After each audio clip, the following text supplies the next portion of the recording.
You said a minute or two, but I heard prompt this morning, and I see 45, so let's do this, yeah? All right, cool. Everyone sits down. Sure. 30 seconds. I love going after the lunch lull, so this will be really, really nice. I hope this is some exciting stuff for everybody. My name is Kyle. I'm the founder of MemoryShare. We are a live stream company. That's what and these days I feel like I have to say that out loud. That's our core offering, but honestly what we've seen is some pretty significant changes for the funeral homes that we work with circling video. So I know in that description of like what I was going to talk about today, the number one question I think I have right now is it worth it to stream after the pandemic? And I would argue, I mean, it's always been worth it. The pandemic changed everybody's brains for a while. Thankfully, I'm not here to talk about the pandemic much, but since we're at the Business Insiders event, let's talk about the business of video. And before I really launch into this, I want to be really clear.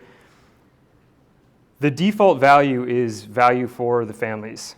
I've seen it in my own life with my own losses, and I'm like, no matter what, I think if a service occurs, it should be recorded, because I think even if the family might not want it in that moment, they might later. Like we've heard, and like you guys all know, not everybody's in their right mindset, when you're talking about video in the beginning. So I always think it's just better to give them the choice later. With that said, have you guys ever, like those YouTube videos that are like, I spent so-and-so, I spent $20 on this guy's Teach Me course, so you don't have to. Or I read this whole book, so you don't have to. I watched this whole movie, so you don't have to. And then they summarize it. That's how I feel about SEO right now. So a little aside, I work on this another project called thematchartist.com, and it's dating photography. It's completely different than funeral service. And with that company, we spend a lot of money on SEO because it's B2C, and we're focused very much like we want to be the #1 ranked company when people search for dating photography. Through that, we've spent upwards of 5 figures on SEO. We work with an agency that has about 6 people in it. They work with name brands, and their whole thing is optimizing websites and being the first click. So as we've been working with this company, we started with them in January of this year. I've been learning just way, way too much, and I got to the point where I was like, I have to bring this to the customers that I work with every day. I have to bring this to these directors because the stuff that I'm learning is just bananas. However, when you pull at the threads of SEO, it gets really, really deep. I mean, there's a million different things that you can do within it.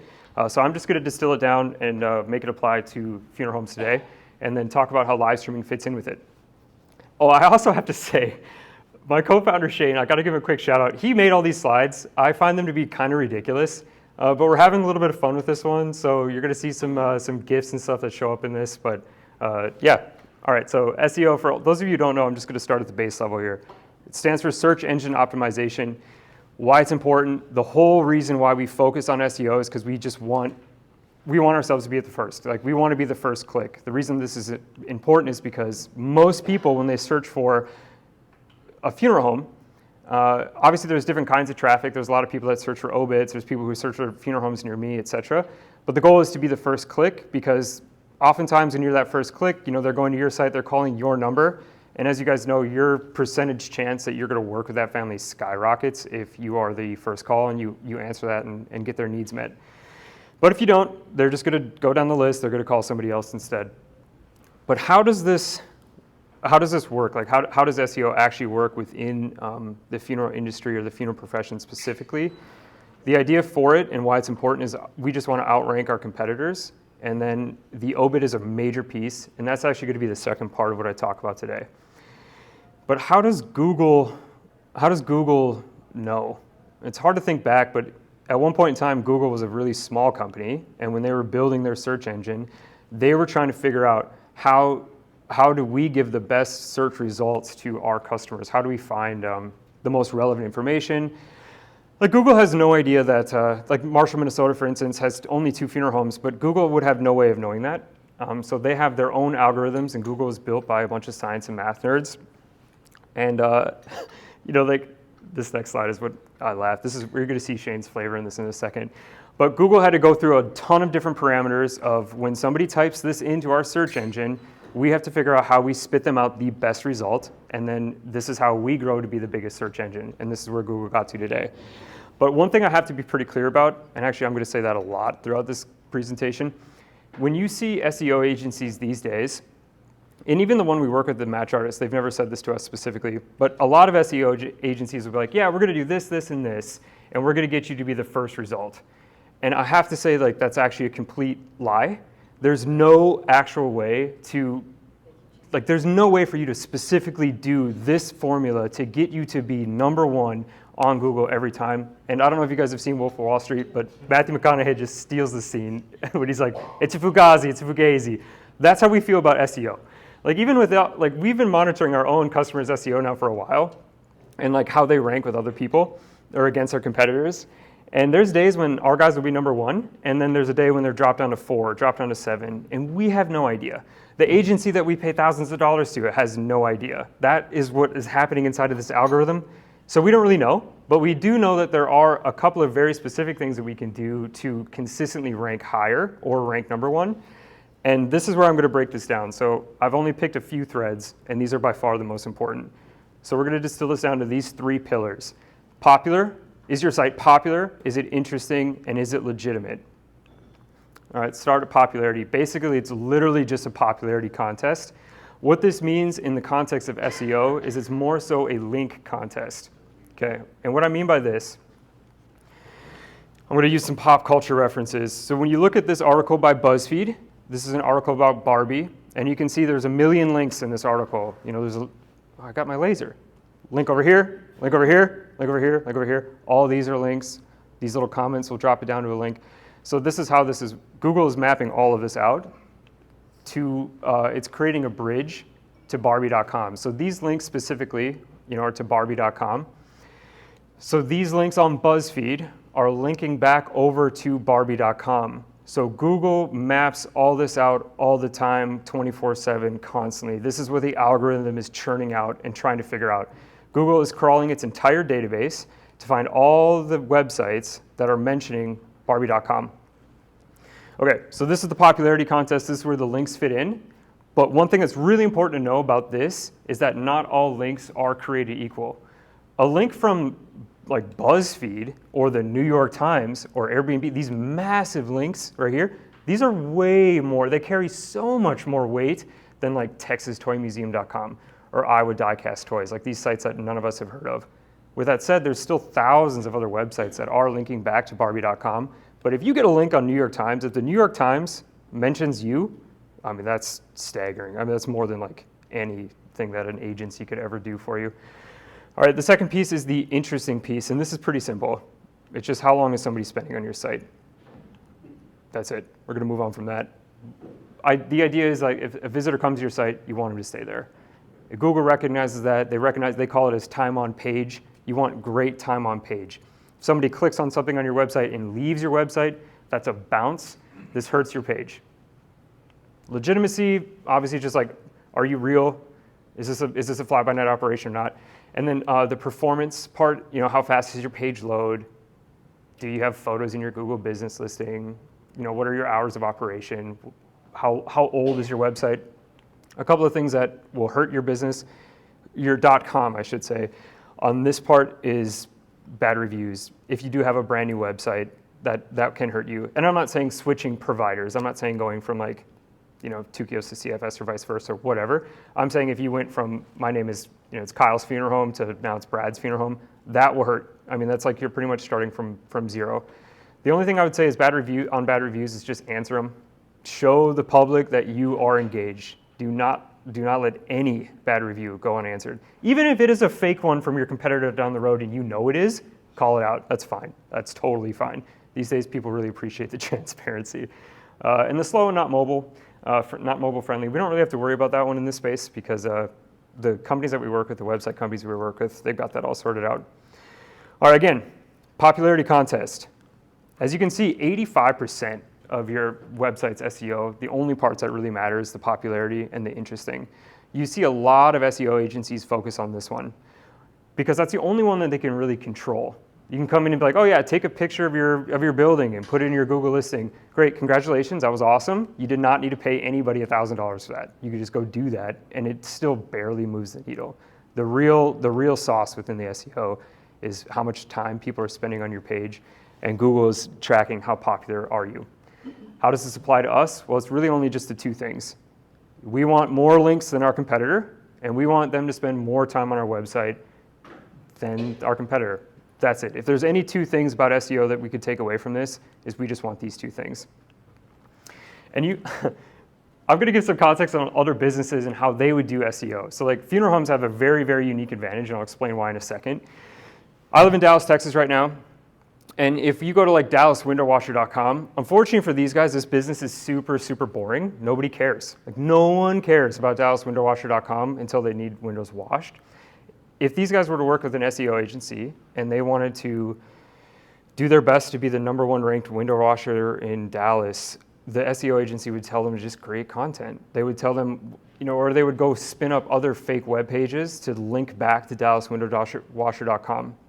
The major difference here between funeral homes and literally every other business in the United States, in my opinion, or the world, is that obits are interesting and they are newsworthy. So that agency that would tell Dallas Window Washer to create content, funeral homes have this advantage. We can do this every single day. We have an opportunity to make a newsworthy and interesting piece of content every single day. And for that reason, funeral homes have some of the strongest websites in the entire world. And we don't really talk about that much, and that's really what I'm trying to bring in today, is this whole like, oh, I gotta really increase my SEO. I promise you right now, if you're posting obits, you are probably the strongest website in your town. It's because the traffic is just bananas, and people go all the time. So we look at like RestonFuneralHome.com. These guys are out in Dallas. Shane and I have been doing a lot of reporting, and we've been doing a lot of digging, using some fancy tools I'm not gonna share to figure some of this stuff out. If you want to know, just email me. But if you look, so Reston Funeral Home, we found out that they have Wikipedia linked back to Reston Funeral Home. Actually, if you look at this whole list, you recognize almost all of them. Lyft, Dallas News, the Yellow Page, RollingStone.com, this is massive. New York Post linked back to Reston Funeral Home. These EDUs are also really, really strong. You normally get this when you're doing a service for somebody who worked there. And even CBS Sports has linked back to RestonFuneralHome.com. Over 1,400 links out in the world are linking back to RestonFuneralHome.com. You don't know who you're going to serve, so it's really, really important to like post an obit for everybody, and I'll talk more about that in a bit. But the reason that Reston just got a ton of SEO juice, by the way, like Rolling Stone linking to RestonFuneralHome.com will move the needle so much more than spending 10 grand a month on an SEO agency that's telling you to make a fancy blog. No one really cares. Like no one's really gonna read your blog unless it's like a pre-planning thing. But the fact that Rolling Stone linked back to Reston Funeral Home, boom, that's huge. That's so much bigger than even spending 15 minutes on that website. But that's because these companies do this. If you serve somebody who is locally famous or whatever, these other articles linking back to your funeral home is a massive deal. So much so, not like they ever would, but if Reston Funeral Home decided that they wanted to get into the window washing business, if they created a page that we are now washing windows, literally overnight they would swallow Dallas Window Washer whole because Rolling Stones link back to them. I mean, in Google's eyes, Reston can do whatever they want. And if Reston wants to start washing windows, they will be the first ranked window washing company in Dallas, like literally overnight. Okay, with that said, you guys have probably figured this out already, but it's a zero-sum game for all of us within the funeral profession, because... Going to those obituaries, Yeah. when a funeral home posts an obituary on their website, Yeah. how many days does it take before it can be found in a Google search? That varies. That's another part of the thread. So that's indexing. There's no like hard answer for that. There are services that have popped up now where you can index it sooner. Google will index whatever it sees as the bigger authority first. So 48 hours, sometimes it can be up to 72, sometimes it's a little less. It's really hard to nail that down. But I do have... Just think about what you just said. 72 hours. Yeah. And the average length from arrangement to service is... And so our obituaries aren't showing up until the service is happening. Yeah. Sometimes that is the case. Sometimes it isn't. I have some info on that on the end. Well, we're going to talk about a way to make that faster. Yeah, and I have some tools and some ways to write the obits that teaches Google to parse that information faster. The zero-sum game part, everybody has this advantage. Like all funeral homes have you don't know, if you serve somebody famous, you're going to win every single time. You're going to win if the Rolling Stone links back to you. So we all kind of have this. So how do we get to the point where we have more links and we have people spending more time on our website? And this is now where I can kind of tie back into the secret weapon, a little cultural reference here again. Live streams generate links. So this is a very difficult thing to do if you don't have something that generates links. So live streams do this in a couple of different ways, but here are the 2 ways I like the most. If you have a good relationship with the newspapers or the local just news station companies in your area, I would highly recommend to start doing this to nurture those relationships and let them know, hey, we're going to be streaming Jimmy's service this weekend. Hey, for that obit, they can find it here. These links that you give them should be links directly back to your obituary or to your website. Hey, let them know. That officer that we're going to be serving this weekend, we're streaming that. Tell the newspaper, because an NBC affiliated website is probably stronger than yourfuneralhome.com. This link right here is a massive, massive SEO juice piece. Like, I mean, nothing I'm ever going to be able to do is actually going to beat this right here. So Google's like, NBC is linking back to Funeral Home and they can stream it here. Big deal. So if you get the opportunity to do this, hopefully I just saved you $5,000 in an SEO consulting thing, right? I mean, this is it right here. These kind of things are what we want. This is the bridge, because they're linking them right back here. And the thing I really like about this too, and I'm going to talk about the difference here, is we like the video right in the page, because going back to that interesting piece, we want them to stay there. They should be on your site and they should stay there. Okay, so this is how we generate more links. With that said, how long do you guys think, what's the average view time on an obit without a live stream? How long do you think somebody stays on an obituary without a live stream? Any guess? Number of minutes, how long do you think? Minute and a half? 3, 4 minutes? Yeah, you guys are pretty close. Yeah, it's about 2 minutes. 2 minutes on average is what we're seeing. With that said, how long do you think that somebody spends on a obit with a live stream on it? 7? Full service, you're a lot. That's it right there. 45 minutes. And we have the receipts for this in our own database. We're able to track all this. We can see how long people are watching for. Okay, so not trying to glaze over this or anything, but this is the difference. Get that video on the page. Get that video on the page. That's a 9x return on the interesting part. So in these 2 categories, these links and the time on the page, 85% of it is your SEO, and this is where the live streaming really fits in. And there's one other major detail here I have to include. Here's an example of 2 obits. You can see the difference, video on the page, or click here to watch the live stream. To most people, this doesn't look that different. It's like, it's not that big of a deal. And you might not think it is, because who cares? Like, oh yeah, well, the family can see, they can read, they can just click here to watch the live stream, that's great. This is a video on the page, that's fine too, whatever, I don't really care, I'm pretty indifferent. This is actually all the difference. I do not want to glaze over this. This is all the difference, because when you click here, you leave. You go to Facebook or whatever. By the way, if you're streaming on Facebook, I know that we had to figure stuff out in the pandemic. It was just chaos there for a while, but do your physical best to get off that. Google does not index Facebook Live videos. Any stream that you put on Facebook, Google doesn't know that that even exists. And so, you click this link and you're leaving the site. So in a way, it's value for the family, sure, but it's not good for the funeral home. You're leaving the funeral home.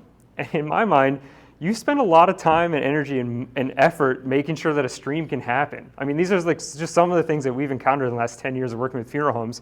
But you're spending a little bit of money on a phone or an iPad or a camera to stream. It is another thing to do. It does take a human to be there and do it. There can be audio issues. You might have to invest in a new microphone or whatever.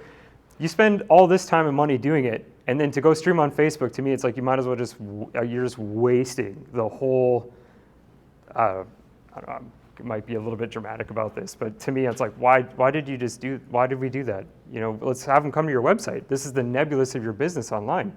Get them here and keep them here. And there's other companies that, I'm not saying like the tech is bad, but when we look at some of the other examples, like I love the TributeCast guys, and I think the one room technology is really great. These guys they're fantastic companies, but they do this, and this is the one thing that it's hard for me to agree on. If you care about people coming to your website, if you care about being that first click, you should be embedding and do your physical best, and just talk to them. If they can embed for you, awesome. If they don't, maybe figure out a way that somebody can. It's kind of funny because when you look, like when you actually Google, and you could all do this right now, if you Google funeral live streaming companies, like I've run the numbers and our volume is pretty staggering. We do more live streams than Gather. We do more live streams than these guys and these guys. But if you Google funeral live streaming companies, you're not going to find memory share in the first like 8 results because we're not taking your traffic. We are bringing them to your website. We're keeping them there. Every time that somebody watches one of these videos, they're going to one of these websites. So these guys are getting that traffic. Yeah, great, because I have a question. What about the monetization of YouTube? So if I have all these, let's say 3 or 4 services a week. Yeah. Services, 2 hours. Yeah. And I can monetize my YouTube, I can monetize Instagram. Yeah, you're gonna put ads on your YouTube streams? Yeah. Why? No, I'm just asking. Yeah. So if you did that, so in my mind, it's a disrespect thing, Okay. and that's a huge, like if we just buried my grandma's 2 years ago. If I saw an ad on my grandma's service, I'd be like, what are we doing here? Like to me, that looks a little amateur. If you monetize your YouTube though, when you're using copyrighted music, they're still gonna infringe on you. So be aware of that as well. If you use too much copyrighted music within that, you start to get in trouble and they'll shut your YouTube down. Instagram's a little bit different, depending on where people are watching. I can't really speak to that part of it as much, because Instagram is so much more mobile friendly. It's not as big on your website. But I think in your gut, you don't want to advertise on a funeral live stream, right? It's like a slightly different bit of content. And the other thing is then you're giving up control. You have no way to know what ad they're going to show. You have no idea. It's not going to be relevant to the family either. We actually saw this with Johnson Funeral Home. You guys did a stream for a family, and Facebook noticed that somebody was watching the stream, and so they put an advertisement for like, this is a fundraiser for somebody's sick cat. It had nothing to do with that family. Bad look, bad look overall. So not against monetizing your YouTube, but if you don't monetize those streams, don't monetize the streams. See if you can monetize just like your individual content, or your like personal branding stuff that you're doing. So you could demonetize the videos themselves if you're streaming a funeral. Don't put an ad on a funeral. I guess that's what I'm really trying to say. Okay, any other questions on that, this first half? I'm about to walk into uncharted territory next, so. Good on this? Okay.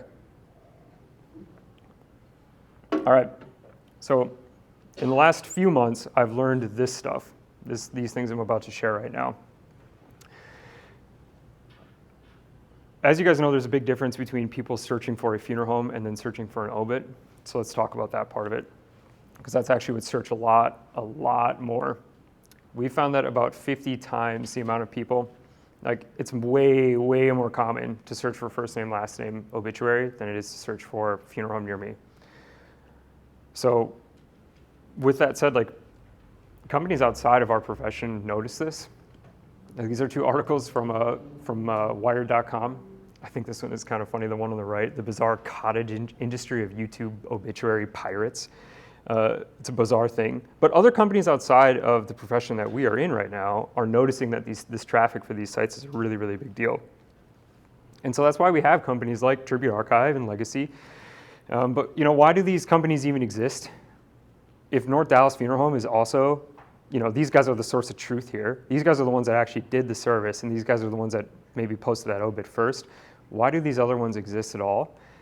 Based on those reportings that we've done, we've kind of found, this is an estimate, but we think that the traffic going to legacy.com is worth about $100 million a year. And, small number there. And the reason that this is happening is because they are using that traffic for all kinds. This is paid ad space right here. Every single button here that you see is an opportunity for Legacy to sell this traffic. Now, I want to be clear, like these guys are not bad. They come to our conventions, and if you work with them properly, I know specifically Legacy will set it up to where they will backlink back to your website. I think you have to pay for that. But there's a lot of bad actors in the space. Like this. It's awful. This is Nico's obituary, but like these guys do not care. They're getting this info from county death records, or they're also scraping the sites. So it kind of begs the question, like, does it matter? Does it matter if we win? Well, this is another one of Shane's ridiculous slides. I would argue that it does, and there's a couple of reasons why. Deploying these tactics, being able to have more links than your competitor and people spending more time on your site, over time, when you have more people coming to your obits than these other ones, you rank higher in Google. And so this is kind of the goal. I know these are 2 different kind of like Google searches, but ideally, the more people that we have coming to our obituary, the more chance that we have to rank against our competitors later. So if you kind of think of it as like two different branches of people looking for a funeral home and then people looking for an obit, if we get them to come to our obit first, that helps in this part of the equation as well. And how do we really so how do we work within this? This is the part that, war is probably not the right word to use right now, but when we look at like the popularity, the interesting, the legitimate parts, there's also one hidden element within SEO that matters, and this is the part that matters for obits, and that's relevancy. This is like this one's a lot harder for me to explain because holy cow! And the way that the agency was explaining it to me, I'm like, okay, and I took a ton of notes, and I think this is what I've got. So, the relevancy is implied.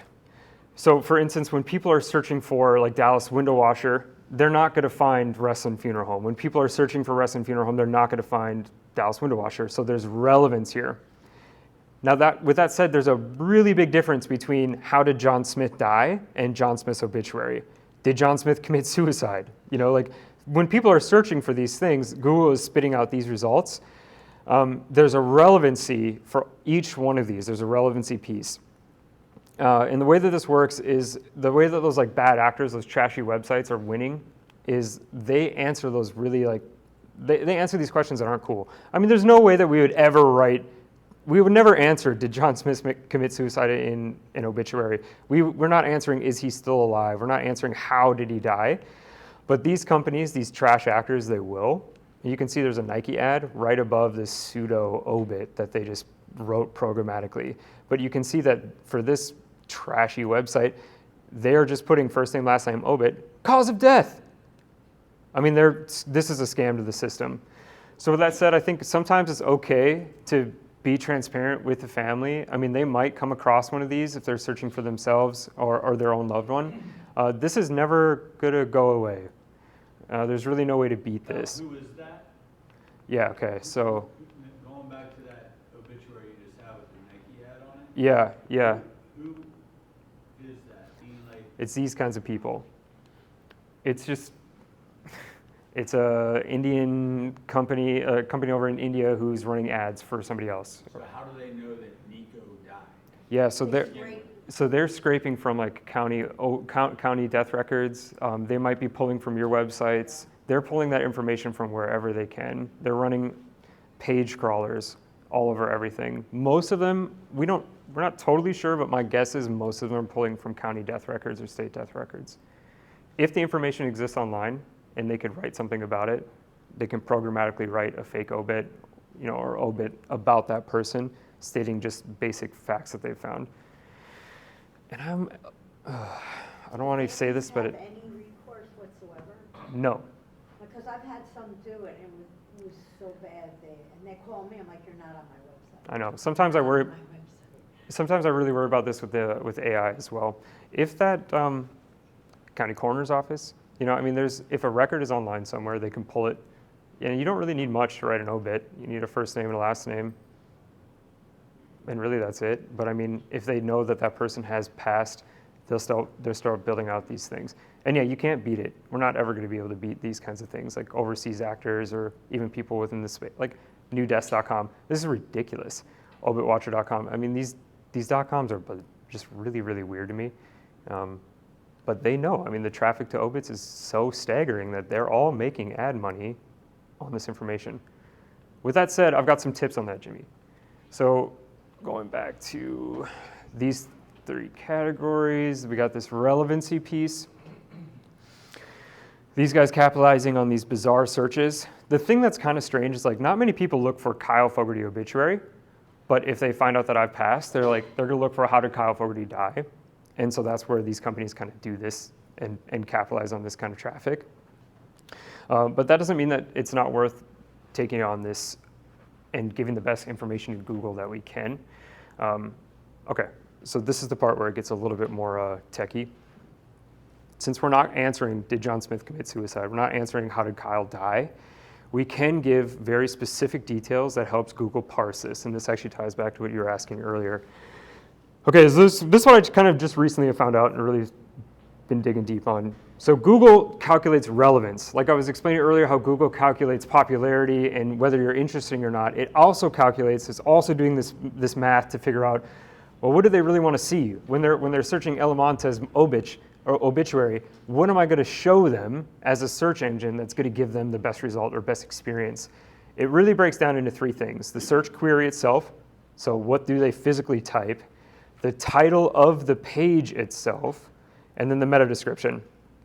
And the meta description is literally just this text here. You guys have all seen this. Every single search result that you ever do on Google has these little meta descriptions. Oh yeah, what is it? This is what it looks like in code. This is another one of Shane's bizarre slides. Here's the point though, is that these companies that we work with, like almost all the website companies in the space, they auto-generate these meta descriptions. They auto-generate these tags and these titles.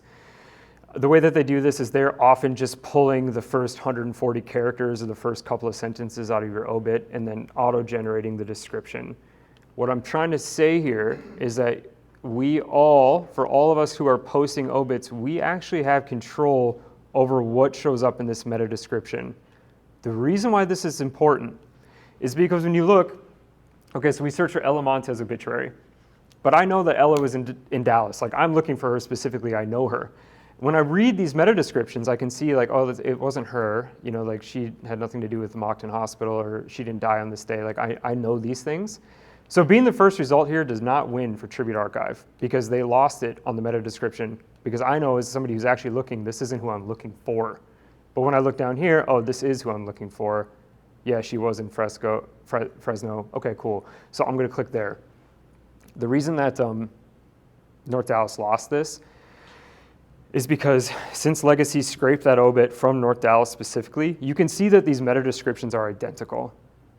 And by the way, this is actually not a good opening line. I'll show you the formula to do this because you know what? There's a lot of people in the United States or anywhere that there's obits. There's a lot of Christians, there's a lot of wives, there's a lot of moms, there's a lot of grandmothers, etc.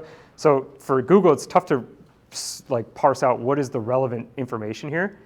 So it defaulted to link Legacy up because Legacy gets more traffic than North Dallas Funeral Home, significantly more. And so in Google's eyes, let's just send it whatever we know that this site is the most authoritative on this. That's why Legacy beat North Dallas here, because yeah, they just have more traffic, and these are matching meta descriptions. I had a note. Do you guys have any questions on that? No? Okay. Well, I mean, so North Dallas is going to come out 2 to 3 days after death, but Legacy will be there the morning of.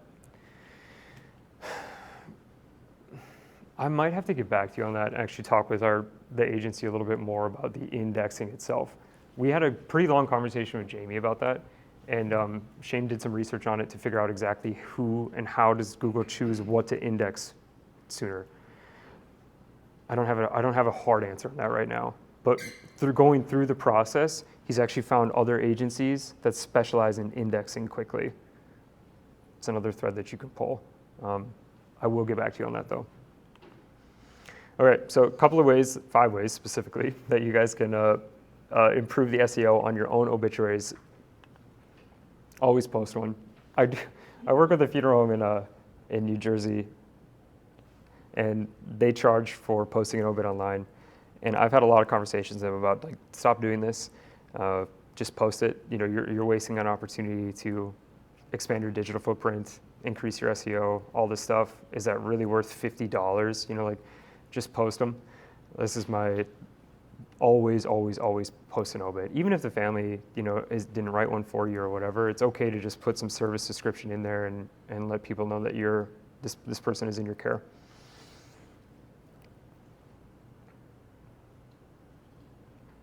I think this was a mistake. Always start the obit with the name, location, and age. So this is what's tying into that meta description. This is what an SEO agency would tell you to do as well. Just make sure you have the most relevant data in that first 140 characters. If you guys want to take a picture of the slide, this is what it looks like. These are the variables. Make sure that the first name, the last name is in there. Middle name is optional. Make sure that the location is there, their age. These specific parameters should be in every single first sentence of your obituaries if you care about the meta description for your SEO. Oh, I can email it to you as well. But yeah, actually, if you want to just send me an email, I'll put my email up at the end. This is a funeral home that we work with in North Dakota, really small town funeral home. But this, first sentence there is perfect. This is exactly what we were looking for. Because they did this and a couple of other things that I'll show, Google recognized them as being the most relevant. Man, now you got me just thinking about indexing. I'll look into that some more and really get like an actual answer back on that. Because these guys did the meta description correctly, but the other thing that they did is they put the stream in the page. So this is another massive piece. So when you're adding these things together, it really goes, it goes a long way for your obits themselves. And I do want to put the disclaimer out there, I'm not guaranteeing anything. Like I can't actually guarantee that this line plus this live stream is the official silver bullet reason why Google decided to see Bueller Larson as more authoritative on the subject than like the Bismarck Tribune. But we know that it helps, and we're seeing that it helps significantly when you put these parameters together. But again, myself or any other SEO agency can never confirm this is how you get to exact number one, and this is how you stay at number one. It's a physical impossibility. Last thing here is, third thing is make sure that these obits have about 400 words. This is a really big deal when Google is indexing, when Google is parsing through the obit. This also helps with the time on page. So you're not going to stream every service. A lot of services you do are not even services, direct cremations. Still try and have those obits to be a sizable length. This allows people to stay on the page longer, helps with that interesting metric, and then gives Google more information to parse through to determine the true relevancy. Should it be this funeral home that we post up first, or should it be legacy? This is where those obits being a little bit longer comes into play. This one's a no-brainer to me, embed them. If you're not doing this, start doing it immediately. Start doing it tomorrow. I mean, get away from those viewing links. If you have a click here to watch, try and not do that anymore. That's all I really got to say on that level. The other thing here is that the majority of the traffic does arrive before the funeral. So we see that a lot. Just like Jimmy was saying, when you create that obit, the service hasn't occurred. A lot of people, when they're searching for that first name, last name person, will come to that obit and see this obit long before the service even starts. So with that said, I really recommend doing a tribute video with whoever, doesn't matter who, but if you can, make sure that you embed the tribute video as well, because you're engaging that pre-service traffic. And this is a really, really big piece. When you put all of these together, we start to rank higher. This is our goal. This is the goal right here. We just want Bueller Larson. We want the people, at least for memory share, we want the people that work with memory share, we want them to be above anybody else because they're the source of truth. They're the ones that are doing the service. They should be the first click. And like I said, there's no full guarantee, but when you put these things all together, you start to also rank above your competitors. So it's not just when people are searching from the obits, but we want you to be above your competitors as well. And that's how all of this starts to tie together. One last thing I'm going to say is that we did just literally just 2 months ago, we decided to start, we're trying to provide value. I should probably hire Craig and ASD to take care of my price shoppers as well. But the other thing that we're doing is we're tracking keywords for our customers now. And I'm not going to show you guys all of these, but this is a really cool thing. So these guys just jumped on with us. That's why I'm actually using the Marshall, Minnesota funeral home as an example. I want to say it's been about 45 days now, and maybe a little more. When they started with us, they were ranked 3rd for people searching for Marshall, Minnesota funeral home. They started streaming and they've jumped up to 1st. Same with just funeral home. If somebody's in, and we're doing this geotagging, like we're actually looking for the zip codes around Marshall, Minnesota. This isn't a nationwide search. This is specifically for this funeral home. They started streaming with us, embedding in the page, started to take a couple of these actions, and they went from 3rd to 1st, from 2nd to 1st. Looks like funeral home near me, they're still down in 2. But yeah, time will tell as this goes on. So people that work with memory share get this access to these reports inside of their portal. These are updated all the time. We just want the data to be in front of you. And yeah, just another little offering we're doing. Okay, that's about it. I have plenty of things that I could talk about as far as the technology with streaming. The bottom line is just, find a camera and set it up and record it. I think that live streaming, live, got way overhyped during the pandemic. Live streaming is great. It's its own version of an experience. But the bottom line is having a recording. It's like, as long as you get a video, everything's going to be okay. I just recently got an email from a director that we work with. It's like, hey, can we get a copy of that service from 2015? To me, this speaks volumes. Like, you plant that tree, They planted that tree 7, 8 years ago, and that family came back to ask for a copy of this service 7, 8 years ago. This is a way for you to retain like your image, your reputation can stay in that family's mind for much, much longer as long as you get the video. Yeah, I just wanted to be kind of clear about that. I use recording and live streaming synonymously these days because live is great, but it's not, I don't know. People aren't coming back to watch a live stream all the time, but they will come back to watch that video, and that's why we want to make sure everything gets recorded as well. Yeah, I've got all kinds of stuff if you guys want to know about the actual tech itself, but I really wanted to share that SEO piece. So any questions? Yeah. So I'm assuming, like I do live streaming and stuff, but I always have to get permission, even if it's recording I put on. So Yeah. like you're getting permission, you're not just throwing videos up and being like, well, we recorded it, so now we're going to put it up. It varies. Like every funeral home is different there. Some people sign a release. Technically, I come from the film industry. If you're filming on private property, you can do whatever you want. It's totally up to you. But yeah, I mean, it's a good idea. You don't want to surprise the family, That's what I'm saying. but it's not required. Does that make sense? Yeah, but I don't want to get into a pissing match with a family because I didn't get permission. It's bad publicity. Yeah. Well, you wouldn't have recorded it without permission either. Yeah, so that is a big piece. Yeah, bringing it up, you know, and making it aware and just asking. I think it's also a little bit about managing expectations. Hey, this is something we do here. This doesn't have to go anywhere. We can keep it between us if you'd like, but I'd like to make sure that you have the option to watch this later if you want. But nobody has to see it if you don't want, but we're only doing this once. So we want to make sure that the thing I've said is there's things that will be said here that have never been said before and might never be said again. We want to make sure that we can keep these for you and your family. If you'd like it, we're happy to give you a copy afterwards. And if you'd want, for the family that can't be here, we can put it on her obituary so they can watch it when they like. And secretly, between you and I, as a funeral home, you want it on the obit for all of these things that we just talked about. If you can get it there, you want it there. Yeah. Does this all make sense? Oh, yeah. Yeah?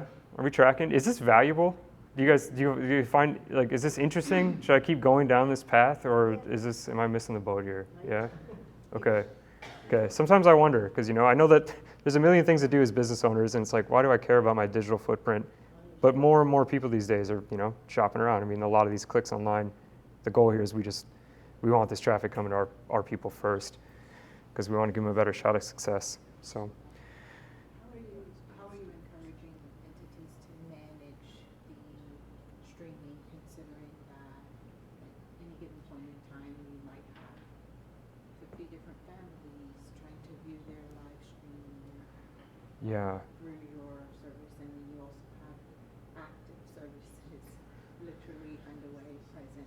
You mean for memory share or for our funeral homes? So I guess that becomes the question. My understanding was that you are encouraging every funeral home to post their streamings and things directly on their website. Yeah, And so yeah. my question is, what counsel are you giving to the funeral homes so that their quality is not being degraded by the number of people that may be traveling to their site at any given point in time? Oh, that's really good. What are you offering? Yeah, so the question was, what are we offering to make sure that the quality doesn't reduce with how many people are actually watching it? Yeah, yeah, okay. Oh yeah, so like if the site is just tons of traffic, how do we keep that up? Oh, that's good. That is a website person's problem. If that site crashes, like that's on them, they owe you, I mean, you should call them.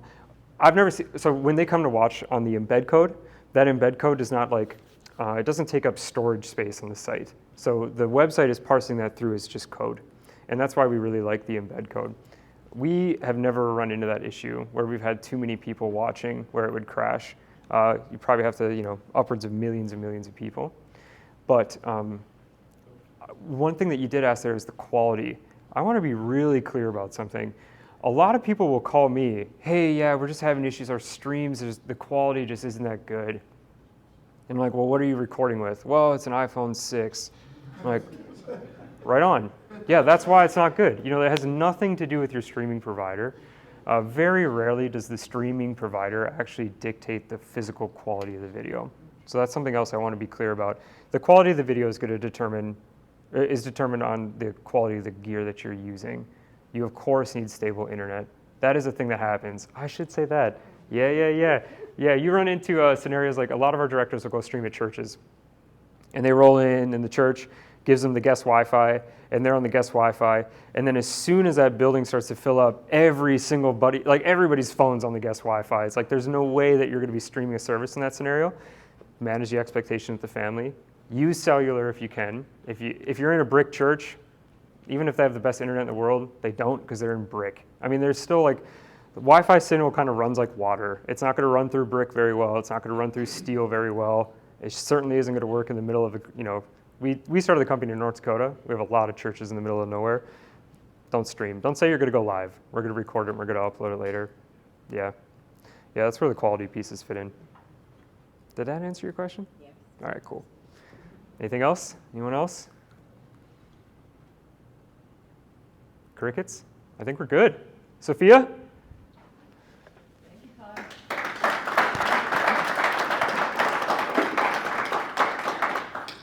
I can have one more question. Yeah.